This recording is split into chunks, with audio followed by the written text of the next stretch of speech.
Hello everyone, आप सभी लोगों का स्वागत है टीचिंग परीक्षा के आज के इस वीडियो में, जिसके अंदर में फ्रेंड्स आप लोगों के लिए हम लोग एग्जाम रिलेटेड कुछ क्वेश्चंस देखेंगे और थोड़ी देर में ही आप लोगों के लिए एक बिगेस्ट अनाउंसमेंट होने वाली है। आई नो कि आप लोग बहुत बेसब्री से इंतजार कर रहे हो उस अनाउंसमेंट का, लेकिन फ्रेंड्स यकीन मानिए कि आप लोगों के लिए ये जो वेट है, ये जो आप लोगों की प्रतीक्षा है, ये आपका जो है बहुत ज्यादा फायदा कराने वाली है, क्योंकि जितना ज्यादा हम लोग यहाँ पर समय ले रहे हैं ना, वो समय आपको और ज्यादा एडवांस, हम जो सरप्राइज है उसको और कैसे एडवांस कर सकते हैं, हमने इतने देर में एक और चीज उसमें आप लोगों के लिए जोड़ दी है। जो समय अभी लिया है हमने, उसमें हमने आपके लिए एक और चीज जोड़ दी है। तो कॉन्ग्रेचुलेशन आप लोगों को। मैं 3:15 एग्जैक्ट अनाउंसमेंट करने वाला हूँ, और मैं आपको बता दूं फ्रेंड्स कि ये जो है अनाउंसमेंट पहले जो लोग रहेंगे स्टार्टिंग के, उन्हीं लोगों के लिए रहेंगी, इसीलिए आप सभी लोगों को लाइव जरूर देखना है उसको, ठीक है, सेशन को। चलिए अभी हम लोग पहले, जब तक हमारा 3:15 तक टीम जो है उसको रेडी कर रही है, पूरा का पूरा जो एक और चीज हमने ऐड कर दिया आपके लिए, सरप्राइज में मतलब बढ़ोतरी हो चुकी है आप लोगों के लिए, सरप्राइज बढ़ चुका है आप लोगों का, ये चीज है। तो जितने भी बच्चे जिन्होंने सेशन को लाइक कर दिया, उन सभी लोगों का बहुत बहुत शुक्रिया फ्रेंड्स। आप लोगों का जो यहाँ पर में लाइक्स है, आपके जो रिस्पॉन्स है, वो बता रहे कि आप कितना ज्यादा उत्साहित हो।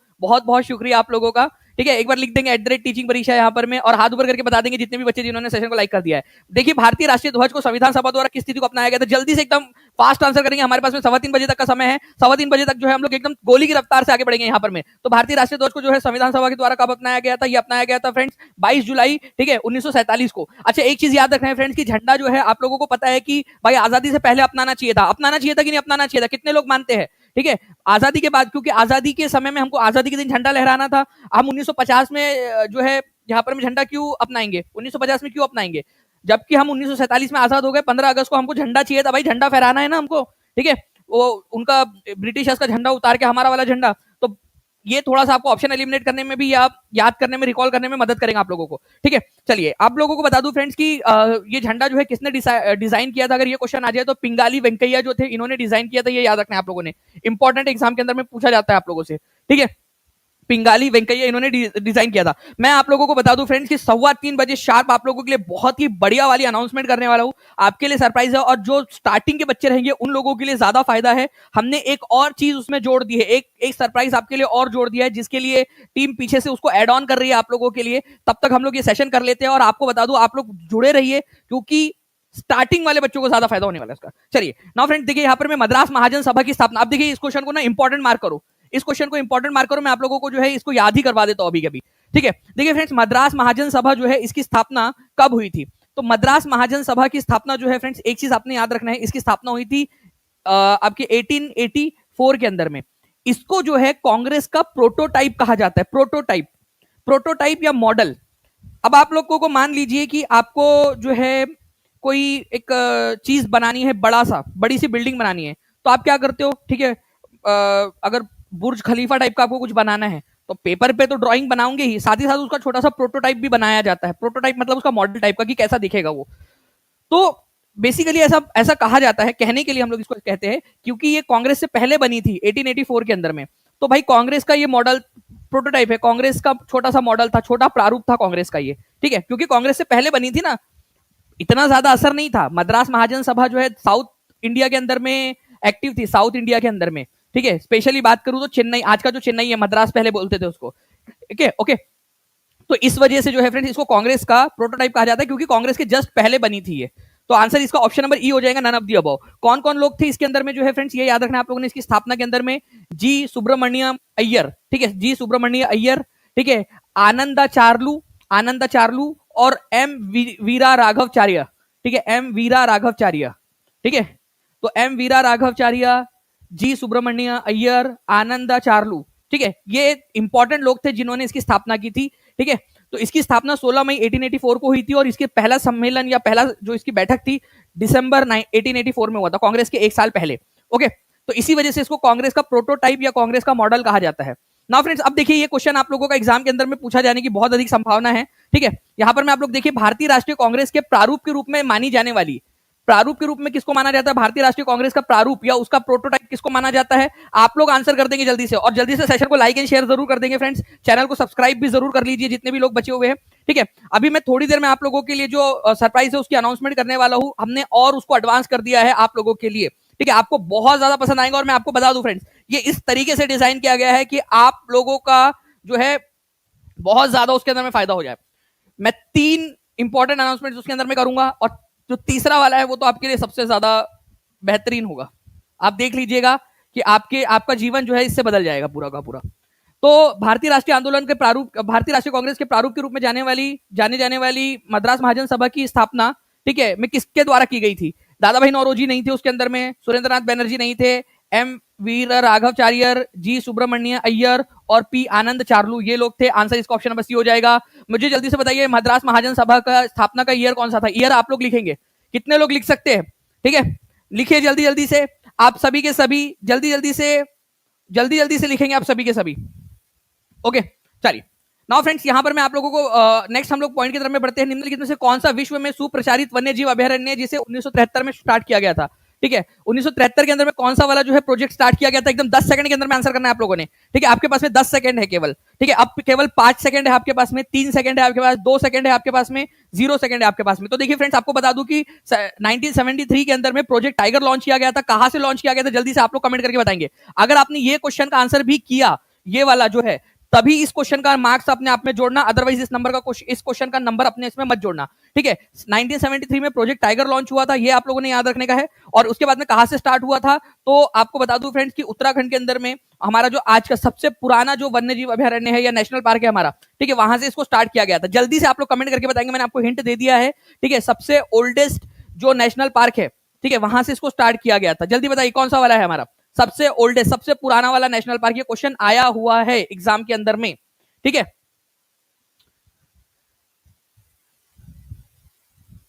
जल्दी जल्दी से बताते जाएंगे आप सभी के सभी। गिर नहीं, गिर यार, गिर गुजरात के अंदर में, उत्तराखंड की बात कर रहा हूं।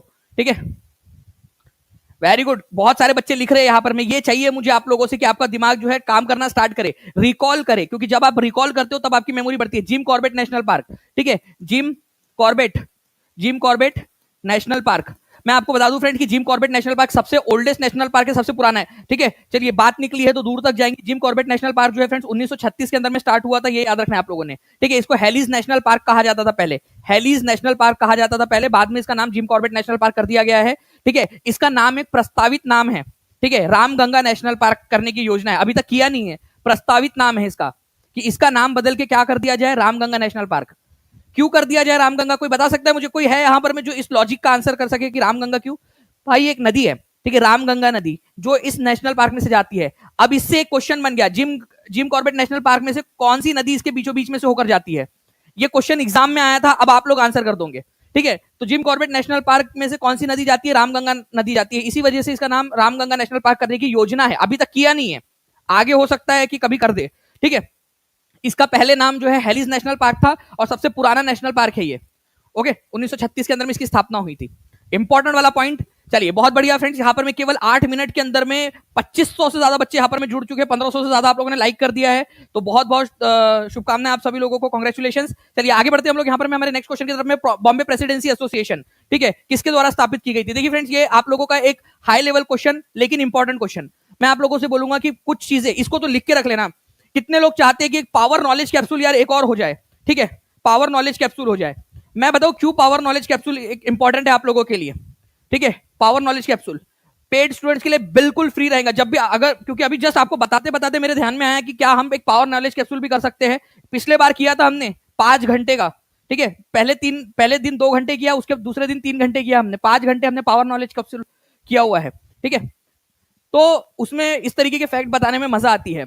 तो बॉम्बे प्रेसिडेंसी एसोसिएशन जो है फ्रेंड्स किसके द्वारा स्थापित की गई थी, ये आप लोगों को बताना है, जल्दी से बताइए।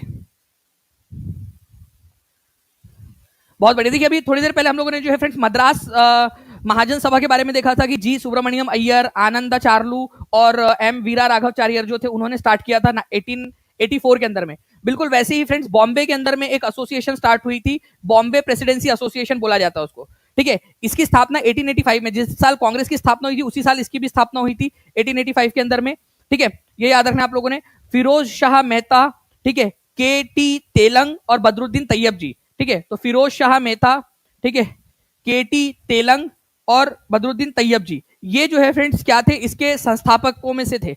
तो किसके द्वारा स्थापित किया गया था? फिरोज शाह मेहता थे, के टी तेलंग थे, बदरुद्दीन तैयब जी थे। तो आंसर क्या हो जाएगा जल्दी बताइए आप लोग, जल्दी जल्दी से क्या आंसर हो जाएगा आप लोगों के हिसाब से? अब तो मैंने आपको पूरा आंसर ही बता दिया है, ठीक है। बॉम्बे प्रेसिडेंसी एसोसिएशन की स्थापना 1885 के अंदर में कांग्रेस की स्थापना हुई थी, उसी साल के अंदर में हुई थी। फिरोज शाह मेहता, केटी तेलंग और बदरुद्दीन तैयब जी जो है इसके संस्थापक थे। तो आंसर हो जाएगा more than one of the above, ठीक है। ओके, तो more than one of the above जो है यहाँ पर में सही आंसर है। कितने लोगों का जो है, कितने लोग जो है चाहते हैं कि इस तरीके के क्वेश्चन आप लोगों को करवाए जाए? देखिए मैं जो है फ्रेंड्स क्या चाहता हूं आप लोगों को ना, मैं बताता हूं आप लोगों को। नॉलेज पावर कैप्सूल जो मेरा विचार है, जो मेरा विजन है नॉलेज पावर कैप्सूल का, ठीक है, एक विचार आया है बस मन में अभी आपको पढ़ाते पढ़ाते ही, कि क्या ऐसा करना चाहिए। जैसे कि मैं कुछ फैक्ट्स है, जैसे आप लोगों को पता है कि सरोजिनी नायडू, ठीक है, सरोजिनी नायडू संविधान सभा की सदस्य थी या नहीं थी, हाँ या ना? पहले एक बात बताओ आप लोग, बहुत ही इंपॉर्टेंट बात बता रहा हूं, कोई बच्चा यहां पर मैं इस चीज को मिस नहीं करेगा, मैं बहुत इंपॉर्टेंट वाली बात बता रहा हूं, बहुत सीरियस नोट के ऊपर में। सरोजिनी नायडू संविधान सभा की सदस्य थी या नहीं थी? थी, बिल्कुल, ठीक है, यस।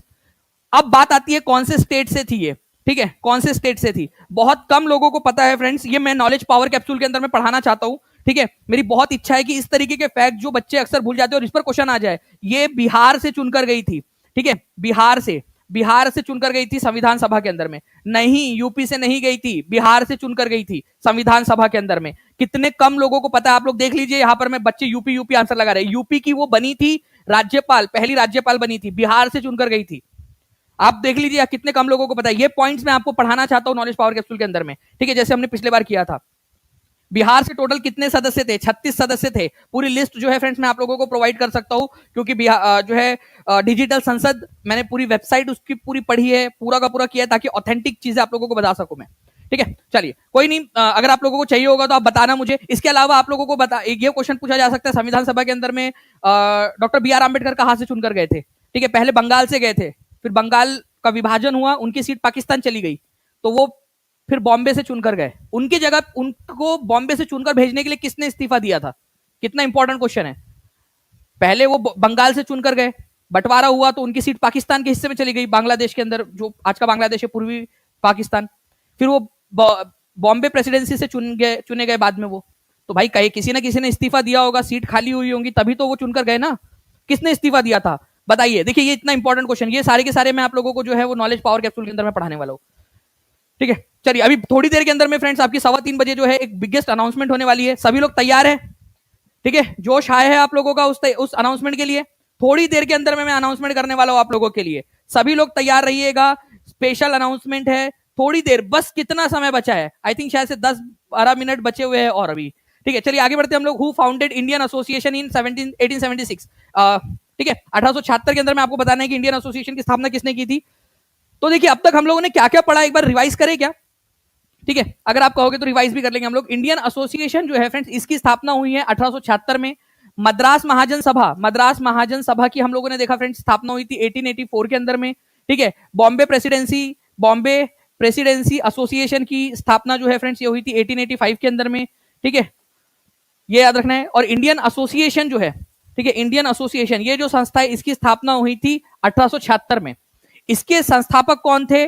सुरेंद्रनाथ बैनर्जी और आनंद मोहन बोस, ठीक है, प्लस आनंद मोहन बोस, ये याद रखिएगा प्लीज। दोनों नाम लिखिए आप लोग कमेंट के अंदर में, सुरेंद्रनाथ बैनर्जी प्लस आनंद मोहन बोस। अगर मान लीजिए दोनों ऑप्शन हो तो more than one of the above answer होगा फिर आप लोगों का, ठीक है। सुरेंद्रनाथ बैनर्जी एंड आनंद मोहन बोस। मैं टीम से रिक्वेस्ट करूंगा कि एक क्वेश्चन जल्दी से बना दिया जाए इसके अंदर में, कि जिसमें हम लोग सुरेंद्रनाथ बैनर्जी और आनंद मोहन बोस दोनों को ही ऑप्शन के अंदर में रखकर एक क्वेश्चन बना सकते हैं जिसमें more than one of the above answer हो सकता है, या कौन से नहीं थे ये भी क्वेश्चन बनाया जा सकता है उसके अंदर में, ठीक है। तो एक ट्रिकी क्वेश्चन बना दिया जाए इसके अंदर में। इंडियन एसोसिएशन की स्थापना कब हुई थी और कौन कौन थे इसके अंदर में शामिल, ये आप लोग जल्दी से कमेंट के अंदर में लिखेंगे, ठीक है। चैनल को सब्सक्राइब करके बेल आइकन जरूर दबा दीजिएगा फ्रेंड्स, ठीक है, क्योंकि आप लोग हो चुके हो अभी, ठीक है, 1 मिलियन प्लस सब्सक्राइबर्स परिवार का हिस्सा, ठीक है। चलिए आगे बढ़ते हम लोग फ्रेंड्स, यहाँ पर मैं हमारे नेक्स्ट क्वेश्चन की तरफ में आपको बताना है कि what is the presence of filter paper used by police to breath analysis of drunk driver, ठीक है। अगर आप लोगों ने शराब पी और शराब पीकर अगर आपने जो है वो गाड़ी चलाई, तो पुलिस क्या करती है? आपको पकड़ती है, बोलती है कि ये फिल्टर है, इसके ऊपर में फूंक मारो, इसके अंदर में फूंक मारो। तो पुलिस को कैसे पता चलता है कि आपने शराब पी है या नहीं पी है, ठीक है? बताइए उस फिल्टर पेपर में क्या होता है, ये क्वेश्चन यहां पर मैं पूछा जाए, ठीक है। देखिए फ्रेंड्स, वो जो है ना ऑरेंज कलर का एक ऑरेंज कलर का एक पेपर होता है, वो ऑरेंज कलर का, ठीक है, नारंगी रंग का होता है, ये याद रख लेना आप लोगों ने, नारंगी रंग का होता है वो। ओके, अगर इसके ऊपर में अल्कोहल अल्कोहल जो है फ्रेंड्स अगर पड़ता है ना इसके अंदर में, इसके ऊपर में अल्कोहल अगर पड़ता है तो क्या होता है, ये ग्रीन कलर के अंदर में कन्वर्ट हो जाता है, ग्रीन कलर में कन्वर्ट हो जाता है। तो इससे पता चल जाता है कि आपने शराब पी है।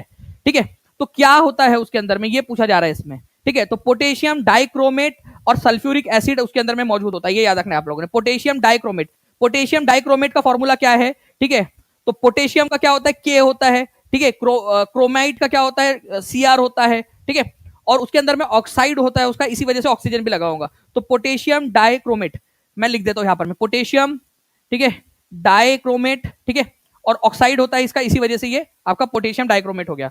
और सल्फ्यूरिक एसिड क्या होता है आपका, जल्दी से बता सकता है कोई मुझे सल्फ्यूरिक एसिड का फॉर्मूला? H2SO4 आप लोगों ने देखा ही होगा, कभी ना कभी पढ़ा ही होगा आप लोगों ने। ठीक है, तो H2SO4 ये होता है बेसिकली, ये जो पेपर होता है ना उसके ऊपर में ये नारंगी रंग का दिखाई देता है, जैसे ही अल्कोहल उसके ऊपर में पड़ेगा वो ग्रीन हो जाएगा। तो पोटेशियम डाइक्रोमेट और सल्फ्यूरिक एसिड से बना हुआ होता है वो पेपर, जिसके ऊपर में जिससे ये पता चलता है कि आप नशे में हो या नहीं। ठीक है, लिख देंगे आप लोग कमेंट में जितने भी लोग देख रहे हैं, ताकि आप लोगों को याद हो जाए हमेशा हमेशा के लिए। चलिए बहुत बढ़िया फ्रेंड्स, यहां पर मैं देख पा रहा हूं कि 2000 से ज्यादा आप लोगों ने लाइक कर दिए केवल 16 मिनट के अंदर में। और हम लोग जो है 3000 से 3100 से ज्यादा बच्चे यहां पर मैं देख रहे हैं। बहुत बहुत शुक्रिया आप लोगों का। और मैं आपको बता दूं फ्रेंड्स कि अभी थोड़ी देर में मैं एक स्पेशल अनाउंसमेंट करने वाला हूं। ठीक है, पहले हम 2 बजे सोच रहे थे, लेकिन हमने एक और चीज उसमें जोड़ दी आपके लिए। तो आपको कॉन्ग्रेचुलेशन, आप लोगों के लिए एक और सरप्राइज उसमें जोड़ दिया है हमने। ठीक है, जिससे कि आपकी जिंदगी और ज्यादा बेहतर हो जाएगी। यकीन मानिए कि अगर आपने ये चीज कर ली, ठीक है, अच्छे से कर लिया आपने, तो आप जो है फ्रेंड्स हजारों लोगों से आगे बढ़ जाओगे। ओके, नाउ चलिए आगे बढ़ते हम लोग। यहां पर में इंडियन एसोसिएशन के संस्थापक कौन नहीं थे, ये बताएंगे आप लोग, कौन नहीं थे? Who was not the founder of Indian association? तो WC बैनर्जी, ठीक है, ये तो नहीं थे। ठीक है, सुरेंद्रनाथ बैनर्जी थे। ठीक है, आनंद मोहन बोस थे। ठीक है, more than one of the above. तो यहां पर में कौन नहीं थे बोला है ना, यहां पर में कौन नहीं थे, तो नहीं थे में कौन आ जाएगा यहां पर में, आप लोगों का आंसर हो जाएगा WC बैनर्जी। ठीक है, ये नहीं थे। Okay, A answer. कितने लोगों ने सही आंसर लगाया है? ए आंसर बताइए जल्दी से। नहीं थे, नहीं शब्द को अगर देखा होगा आपने तो सही आंसर आप लगा पा रहे होंगे। नहीं बोला है तो ओके, तो WC बैनर्जी नहीं थे। बाकी सुरेंद्रनाथ बैनर्जी और आनंद मोहन बोस जो है ये संस्थापक थे। ओके, ये याद रखना है आप लोगों ने। इंडियन एसोसिएशन की स्थापना कौन से ईयर में हुई थी, जल्दी बताइए आप लोग। ईयर कौन सा ईयर था? Fast revision is the key to success. जितना ज्यादा रिवीजन करोगे उतना ज्यादा आगे बढ़ोगे। ठीक है, अगर जिंदगी में आगे बढ़ना है रिवीजन करनी पड़ेगी। क्यों इतने सारे बच्चे पढ़ के, बहुत सारी पढ़ाई करके भी फेल हो जाते या वो क्लियर नहीं कर पाते? क्यों? क्योंकि वो जो है रिहर्स नहीं करते हैं, रिवीजन नहीं करते। और टीचिंग परीक्षा का आपको पता है फ्रेंड्स कि आपके लिए हमेशा एक रिवीजन बैच भी लेकर आता है जब आपकी एग्जाम आती है, और जो पेड स्टूडेंट होते हैं उन लोगों को रिवीजन बैच भी देता है। तो रिवीजन इसीलिए करवाते हैं हम, क्योंकि revision is the key to success. आपके लिए मल्टीपल अटेम्प्ट्स इसलिए रखते हैं ताकि आप रिवाइज कर सके, बार बार रिवाइज कर सके। कोलकाता के अंदर में जो है फ्रेंड्स इसकी स्थापना की गई थी ना। आप देखिए यहाँ पर DSSB TGT का क्वेश्चन है। अब जिस बच्चों ने भी कर लिया, कॉन्फिडेंस फील करना है अपने आप के अंदर में, अपने आप में कॉन्फिडेंट फील करना है कि आपने एग्जाम वाला क्वेश्चन सॉल्व कर लिया। जल्दी से आप लोग इसका आंसर करेंगे, कमेंट में आंसर करिए इसका जल्दी से, और कॉन्फिडेंट फील करिए। पोल में तो करना ही करना है, लेकिन कमेंट में भी करना है, ताकि आप लोग जो है प्राउड फील कर सके अपने ऊपर में, अगर आप आंसर कर पा रहे हो उसका। Who among the following formed Indian Association in 1876? 1876 में इंडियन एसोसिएशन की स्थापना किसने की थी? सुरेंद्रनाथ बैनर्जी, आनंद मोहन बोस। ठीक है, तो यहाँ ऑप्शन इधर साइड में दिए हुए आप लोगों के, केवल एक और दो, केवल दो, ना तो एक ना तो दो। बताइए आंसर क्या होगा? तो देखिए आप लोग आंसर कर रहे हो फ्रेंड्स, सुरेंद्रनाथ बैनर्जी जो थे वो तो थे ही इसमें, आनंद मोहन बोस भी थे। इन दोनों ने मिलकर जो है इंडियन एसोसिएशन की स्थापना की थी। कब की थी आप लोग लिख देंगे। ठीक है, तो यहां पर मैं आंसर हो जाएगा एक और दो, दोनों। ये DSSB TGT सोशल स्टडीज का क्वेश्चन आपने सॉल्व कर लिया, कॉन्ग्रेचुलेशन। तो टीचिंग परीक्षा के साथ पढ़कर आप कोई भी एग्जाम क्लियर कर सकते हो। ठीक है, क्योंकि आपको बेसिक्स सिखाए जाते हैं, आपको जो है रूट बढ़ाया जाता है कि भाई वो एक्चुअल में इसका आंसर क्या होगा। कोई भी क्वेश्चन आप लोग फिर सॉल्व कर पाओगे। ठीक है, चलिए तो यहां पर मैं जो है फ्रेंड्स हम आगे बढ़ते हैं। आप लोगों को बता दूं, which of the following countries does not have a land border with the Dead Sea? Dead Sea के साथ में जो है किसकी बॉर्डर नहीं है? मृत सागर के साथ में। अब मृत सागर जो है फ्रेंड्स आपको पता होना चाहिए कि जो है इजराइल और जॉर्डन की बॉर्डर के ऊपर में है। ठीक है, इजराइल और जॉर्डन, वहां पर में पैलेस्टाइन जो है वो भी आ जाता है। अब आपको बताना है कि कौन जो है इसकी बॉर्डर पर स्थित नहीं है। मैं मैप के थ्रू भी आप लोगों को दिखा दूंगा ताकि आप लोग ज्यादा बेहतर तरीके से देख सके। 67 BPSC में आया हुआ क्वेश्चन है, हो सकता है ये क्वेश्चन आपका रिपीट हो जाए। ठीक है, तो मैप के थ्रू हम जो है छोटे छोटे से ऐसे क्वेश्चंस देखते रहेंगे। कितने लोग चाहते हैं कि ऐसे ही हम लोग क्वेश्चंस देखते रहे, छोटे छोटे से क्वेश्चंस हम लोग करते रहे मैप के थ्रू?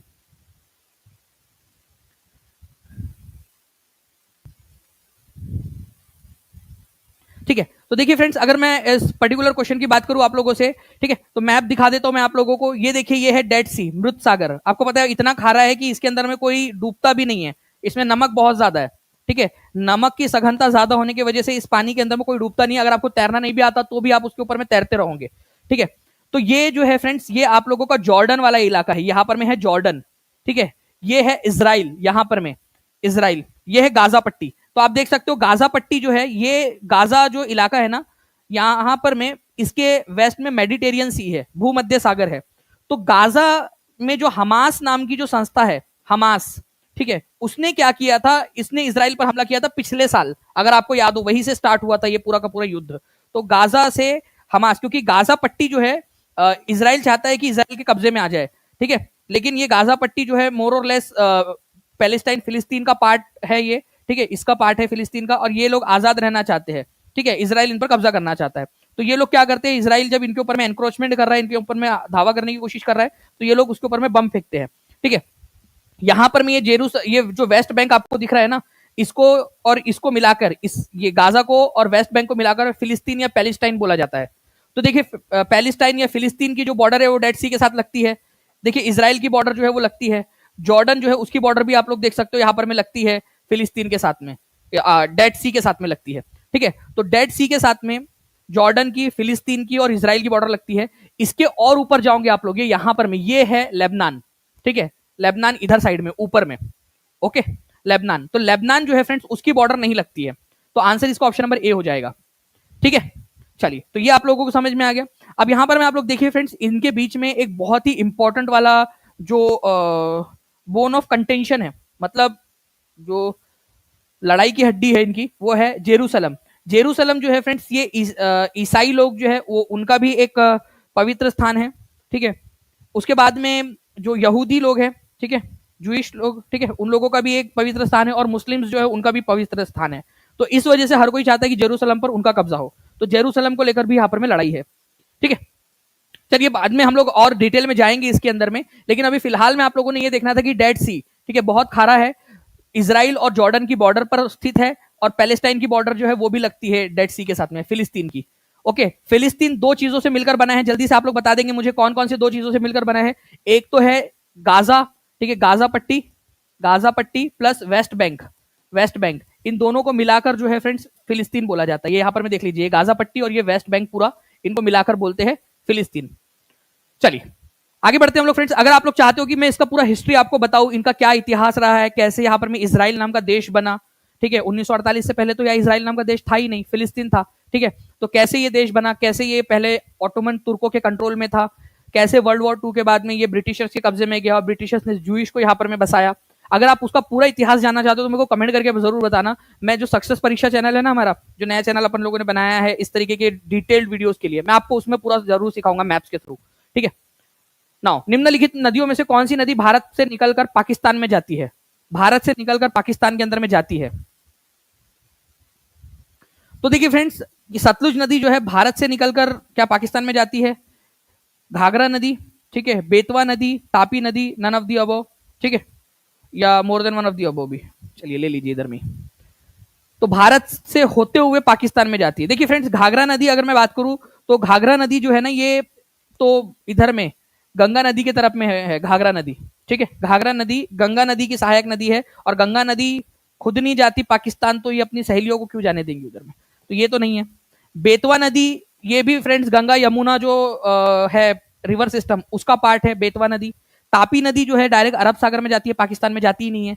ठीक है, सतलुज नदी जो है फ्रेंड्स भारत से होते हुए, ठीक है, भारत से होते हुए, भारत पहले ये निकलती है चाइना से, चाइना से निकल के फिर भारत के अंदर में आती है, और भारत से निकलते हुए, भारत से होते हुए फिर पाकिस्तान में चली जाती है। ठीक है, तो सतलुज नदी जो है फ्रेंड्स ये पाकिस्तान में जाती है, बाकी ये तीन नदियां पाकिस्तान के अंदर में नहीं जाती। ओके, तो ये याद रख लेंगे आप लोग, थोड़ा सा इंपॉर्टेंट एग्जाम के अंदर में आप लोगों से पूछा जा सकता है। ठीक है, चलिए, नाउ फ्रेंड्स देखते हैं हम लोग यहां पर में नेक्स्ट क्वेश्चन हमारा। आपको बताना है कि जापान जो है उसका सबसे बड़ा आइलैंड कौन सा है ये बताइए आप लोग। बीपीएससी 66 बीपीएससी का क्वेश्चन नहीं है, ठीक है। आपको बताना है जापान का सबसे बड़ा आइलैंड कौन सा है। देखिए फ्रेंड्स, जापान जो है वो मेन दो आइलैंड से बना हुआ है। मेन आइलैंड्स जो है वो दो है उसके, ठीक है। एक आइलैंड है उसका होन्शु आइलैंड, एक है होकाइडो आइलैंड, ठीक है। फिर दो छोटे छोटे और आइलैंड है उसके, ठीक है। एक है क्यूशु और एक है शिकोकू, ठीक है। लेकिन जो मेन बड़े वाले आइलैंड है वो है होन्शु और होकाइडो। मैं मैप के थ्रू ही दिखा देता हूँ ना आपको, हाथ कंगन को आरसी क्या और टीचिंग परीक्षा के अभ्यर्थियों के लिए मैप क्या। ये देखिए फ्रेंड्स, ये जो है एक आप लोगों को जो दिख रहा है ये वाला आइलैंड, ये यहाँ पर मैं आप लोग देखिए, ये इतना बड़ा सा जो आइलैंड है, ठीक है, जिसके ऊपर में टोक्यो भी मौजूद है, ठीक है। ये बड़ा आइलैंड, ये आइलैंड है आपका होन्शु आइलैंड, ठीक है, होन्शु आइलैंड। उसके ऊपर में यहाँ पर में आप लोग देखोगे, यहाँ जो आइलैंड आप लोगों को दिख रहा है ये आइलैंड है होकाइडो आइलैंड, होकाइडो, ठीक है, होकाइडो। तो मेन जो आइलैंड है इसका, जहां पर में उसकी राजधानी भी मौजूद है, ठीक है, टोक्यो जापान की राजधानी, होन्शु आइलैंड पर मौजूद है। दूसरा है उसका दूसरे नंबर पे होकाइडो, ठीक है। उसके बाद में आप लोग यहां पर में देखोगे फ्रेंड्स, एक है क्यूशु, क्यूशु आइलैंड, और ये है शिकोकू आइलैंड। तो ये मेन चार आइलैंड है। वैसे और भी आइलैंड है उसके पास में छोटे छोटे से, लेकिन ये मेन चार आइलैंड है जिसमें से दो बड़े वाले हैं होन्शु और होकाइडो। तो सबसे बड़ा आइलैंड कौन सा है, चलो अब आप लोग बताएंगे यहां पर में कमेंट करके, चलो बताओ, अब आप लोग बताओ, क्योंकि देखो एग्जाम का क्वेश्चन है, आप लोग आंसर करोगे तो आप लोगों को याद रहेगा, ठीक है। होन्शु जो है फ्रेंड्स ये सबसे बड़ा आइलैंड है, और मैं आपको बता दूं ये ना आपका इतना बड़ा है, ठीक है, कि ये दुनिया का 7वें नंबर का सबसे बड़ा द्वीप बनता है ये होन्शु, ठीक है। लार्जेस्ट, 7th लार्जेस्ट, ठीक है, 7th लार्जेस्ट आइलैंड है, लार्जेस्ट आइलैंड है दुनिया का, आइलैंड इन द वर्ल्ड। अच्छा एक और चीज पूछूं क्या, अब बात निकली है तो दूर तक जाएंगी। अरे हमारे समय तो नहीं हो गया, क्योंकि पढ़ाते पढ़ाते मैं खो गया हूँ आप लोगों को। आप लोग भी तो नहीं खो गए पढ़ते पढ़ते। देखिए 3600 3700 के करीब लोग पहुंच गए हैं, 2500 से ज्यादा लाइक कर दिया आपने। देखिए हम पढ़ते पढ़ते कितना खो गए, हम भूल ही गए कि 3:15 बजने भी वाले अभी। तो बहुत जल्द 3:15 बजने वाले। फ्रेंड्स तैयार हो आप लोग? कितने लोग खो गए थे मेरे साथ पढ़ते पढ़ते, जल्दी से बताइए। कितने लोग खो गए थे, हाथ ऊपर करिए, मैं खुद भूल गया था, है ना। तो चलिए अब यहाँ पर मैं देखिए फ्रेंड्स, यहाँ पर मैं आपको बता दूं कि दुनिया का सबसे लार्जेस्ट आइलैंड कौन सा है, ये क्वेश्चन बन सकता है। लार्जेस्ट आइलैंड, लार्जेस्ट आइलैंड कौन सा है, सबसे बड़ा आइलैंड कौन सा है भाई, याद रखना आप लोगों ने, ग्रीनलैंड है। ग्रीनलैंड है तो ग्रीन कलर से लिख देते हो, चलो ग्रीनलैंड, ठीक है। ये दुनिया का सबसे बड़ा आइलैंड है ग्रीनलैंड। बहुत सारे बच्चे जो बोल रहे हैं कि सर खो गए थे हम भी पढ़ाई के अंदर में, ऐसे ये होता है टीचिंग परीक्षा का पौआ, कि भाई पढ़ते पढ़ते खो जाए हम लोग, ठीक है। जल्दी से सेशन को लाइक जरूर कर देंगे फ्रेंड, 2600 से ज्यादा, 2700 से ज्यादा बच्चों ने सेशन को लाइक कर दिया है अभी। जल्दी जल्दी से सेशन को लाइक कर देंगे आप लोग, और जिन लोगों ने लाइक कर दिया वो हाथ ऊपर करके बता भी देंगे मुझे जल्दी से। अभी मैं आप लोगों के लिए बहुत जल्दी, बस कुछ मिनट बचे हुए हैं, ठीक है, मैं आप लोगों के लिए अनाउंसमेंट करने वाला हूँ उसकी, ठीक है। नाउ फ्रेंड देखिए यहाँ पर गीत गोविंद के लेखक कौन है, जल्दी से बताएंगे। बीपीएससी एपीओ के अंदर में आया हुआ क्वेश्चन है, एकदम स्पीड में हम लोग आगे बढ़ेंगे ताकि ज्यादा से ज्यादा क्वेश्चन हम लोग कर सके, क्योंकि मुझे बहुत मजा आ रहा है पढ़ाने में, ठीक है। आप लोगों को भी होपफुली बहुत मजा आ रहा होगा पढ़ने में, ठीक है। तो गीत गोविंद जो है फ्रेंड्स, यहाँ पर में कृष्ण जी की रासलीलाओं के बारे में वर्णन किया गया है कि किस तरीके से वो गोपियों के साथ में जो लीलाएं है वो रचाते हैं। तो काव्य स्वरूप में इसको लिखा गया है, तो जयदेव जो है उन्होंने इसमें वर्णन किया है। तो गीत गोविंद के अंदर में गोविंद बेसिकली कृष्ण लीलाओं का वर्णन किया गया है। जयदेव जो है इसके लेखक है, ओके, जयदेव। ये बहुत ही इंपॉर्टेंट क्वेश्चन है, गीत गोविंद किसके लेखक कौन है, कई बार आता है एग्जाम के अंदर में क्वेश्चन, ठीक है। Geet Govind Jaydev, okay. Now next question की तरफ में हम लोग आगे बढ़ते हैं। गंगा नदी बिहार राज्य को कितने भागों में बांटती है। तो देखिए अगर मान लीजिए यहाँ पर में ये बिहार राज्य है, तो बिहार राज्य के बीचों बीच में से होकर जाती है। सबसे ज्यादा डिस्टेंस कौन से डिस्ट्रिक्ट में कवर करती है, ये आप लोग मुझे कमेंट करके बताएंगे। गंगा नदी बिहार राज्य को दो भागों में बांट देती है, ठीक है, नॉर्थ में, ठीक है, नॉर्थ में और साउथ में, ठीक है, नॉर्थ और साउथ के अंदर में बिल्कुल बीचों बीच में से जाती है। और सबसे बड़ा डिस्टेंस 99 किलोमीटर का जो है वो कवर करती है पटना के अंदर में, ठीक है, पटना में। तो ये भी आप लोगों ने याद रखना है। नेक्स्ट क्वेश्चन की तरफ में हम लोग आगे बढ़ते हैं फ्रेंड्स। हमारे आप लोगों को बता दूं कि 1 मिलियन स्पेशल सरप्राइज और बिगेस्ट अनाउंसमेंट अभी आपका बस थोड़ी देर के अंदर में होने वाला है, और आपको लाइव देखना है उसको, क्योंकि आप लोगों के लिए स्पेशल 3 जो है फ्रेंड्स सरप्राइज है, और हमने आपके लिए एक और एक्स्ट्रा जोड़ा है उसमें, बस उसी के लिए समय लिया गया है कि टीम उसके लिए आपको पीछे से ऐड कर दे आप लोगों के लिए वो सारी चीजें। हर चीज हम संभव प्रयास कर रहे हैं कि आपको और ज्यादा बेहतर कैसे दे सकते हैं। लोकसभा में प्रथम महिला सभापति कौन थी, जल्दी से बताएंगे आप सभी लोग, ठीक है। लोकसभा के पहले जो है सभापति कौन थे, ये भी आप लोगों को बता देना है। फर्स्ट वाले कौन थे, ये आप लोगों से एग्जाम के अंदर में क्वेश्चन पूछा जा सकता है, ठीक है। अभी प्रेजेंट में कौन से, ये बता देंगे आप, प्रेजेंट में कौन है, ठीक है, लोकसभा के सभापति। और महिला सभापति जो है कौन थी पहली वाली, ये बता देंगे। कितनी महिला सभापति अभी तक लोकसभा के अंदर में बनी है, ये भी क्वेश्चन आप लोगों से पूछा जा सकता है। स्पीड में आप लोग बताएंगे फ्रेंड्स, मैं यहाँ पर मैं अपने तरफ से पूरी कोशिश कर रहा हूँ कि आप लोगों को जितना ज्यादा जानकारी दे सकूं उतना दे सकूं मैं आप लोगों को। तो मीरा कुमार जो है फ्रेंड्स, ये याद रखना आप लोगों ने, ये जो है पहली सभापति, पहली महिला सभापति बनी थी, ठीक है, लोकसभा के अंदर में। ओके, तो 2009 से 2014 तक, 2009 से 2014 तक जो है फ्रेंड्स मीरा कुमार ये थी। उसके बाद में आप लोगों ने याद रखना है सुमित्रा महाजन सेकंड नंबर की बनी, सेकंड नंबर पे सुमित्रा महाजन। तो 2 महिलाएं अब तक लोकसभा की सभापति बन चुकी है, ठीक है। एक है मीरा कुमार जो पहली बनी थी और सेकंड नंबर पे बनी थी सुमित्रा महाजन। मीरा कुमार जो है फ्रेंड्स किसकी बेटी है पता है आप लोगों को? बाबू जगजीवन राम की बेटी है। बाबू जगजीवन राम जो है बिहार से आते थे, बाबू जगजीवन राम। मैं आपको बता दूं मीरा कुमार भी बिहार से है। और आपको बताना चाहूंगा फ्रेंड्स कि मीरा कुमार के जो पिताजी थे बाबू जगजीवन राम, वो सबसे लंबे समय तक केंद्र सरकार में मंत्री रहने का रिकॉर्ड है उनके पास में। 29 साल तक, 29 ईयर्स तक केंद्र सरकार में मंत्री थे बाबू जगजीवन राम। तो सबसे ज्यादा समय तक मंत्रिमंडल में कौन रहा केंद्र सरकार में? तो अपनी जिंदगी के 29 साल तो वो मंत्री थे बाबू जगजीवन राम, ठीक है। चलिए, तो मीरा कुमार जो है फ्रेंड्स ये प्रथम सभापति थी लोकसभा की, ये याद रखना है आप लोगों ने। नेक्स्ट क्वेश्चन की तरफ में आगे बढ़ते हैं हम लोग। यहाँ पर मैं आप लोगों को पूरा का पूरा मिल जाएगा यहाँ पर में कि कौन कौन से फर्स्ट थी। पहली महिला राष्ट्रपति भारत की, ठीक है, प्रतिभाताई पाटिल 12वें नंबर की राष्ट्रपति बनी थी ये, ठीक है, पहली महिला। और दूसरे नंबर की महिला राष्ट्रपति जो है अभी फिलहाल में प्रेजेंट में है द्रौपदी मुर्मू, ठीक है। फर्स्ट वुमेन प्राइम मिनिस्टर और ओनली वुमेन प्राइम मिनिस्टर, एकमात्र महिला प्रधानमंत्री इंदिरा गांधी। पहली महिला governor Sarojini Naidu United province की बनी थी, लेकिन संविधान सभा में वो कहां से चुनकर गई थी आप लोग बताइए। देखते हैं कितने लोग बता सकते हैं। सरोजनी नायडू, मैंने आप लोगों को बताया था कि सरोजनी नायडू कहां से चुनकर गई थी संविधान सभा में। जितने बच्चे स्टार्टिंग में देख रहे थे वो लोग आंसर करेंगे। मैं इसीलिए कह रहा हूं आपसे कि अगर आप लोग कहोगे तो मैं नॉलेज पावर कैप्सूल आप लोगों के लिए फिर से लेकर आऊंगा, ठीक है, एक बड़ा सेशन जैसे पिछले बार किया था हमने। और इस तरीके के जितने भी पॉइंट्स आपके, मैंने आपसे बोला था कि बी आर अम्बेडकर जब बॉम्बे से चुने तो उनकी जगह उनको, उनके लिए किसने सीट खाली की थी? तो एम, ठीक है, आर जयकर, ये याद रखना है आप लोगों ने, उन्होंने सीट खाली की थी। चलिए, तो ये पूरी की पूरी लिस्ट है आप लोगों की। नाउ फ्रेंड्स, कोइलवर पुल जो है वो कौन सी नदी के ऊपर में स्थित है, ये आप लोगों को बताना है। ये क्वेश्चन आप लोगों का बिहार पुलिस प्रोहिबिशन एसआई के अंदर पे पूछा गया क्वेश्चन है, ठीक है।